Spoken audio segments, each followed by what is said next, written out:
ಹೆಡ್ಲೈನ್ಸ್ನ ಪ್ರಾಯೋಜಕರು NBC bearings ದೀರ್ಘಾವಧಿ ಸ್ಪರ್ಧೆಗಾಗಿ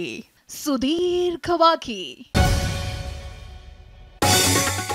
8 ಕೋಟಿ ಭೂಮಿ 60 ಕೋಟಿಗೆ ಬೇಡಿಕೆ ಸಿಎಂ ವಿರುದ್ಧ ಆರ್ಟಿಐ ಕಾರ್ಯಕರ್ತನ ಆರೋಪ 2023ರ ಅಫಿಡವಿಟ್ ಮುಂದಿಟ್ಟು ಹೊಸ ಬಾಂಬ್ ಬುಡ ವಾಲ್ಮೀಕಿ ದಲಿತರ ಹಣ ಸದನ ಕದನಕ್ಕೆ ಬಿಜೆಪಿ ಬಳಿ 3 ಅಸ್ತ್ರ ವಿಪಕ್ಷಕ್ಕೆ ಟಕ್ಕರ್ ಕೊಡಲು ಕೈ ಹುಡುಕ್ತಿದೆ ಲೆಕ್ಕಪತ್ರ ದರ್ಶನ್ಗೆ ಫಿಂಗರ್ ಪ್ರಿಂಟ್ ಸಂಕಷ್ಟ ಶವ ಎಸೆದ 3 ಪ್ರಮುಖ ಸಾಕ್ಷಿ 25 ದಿನದಲ್ಲಿ 10 ಕೆಜಿ ಕರಗಿದ ದಾಸ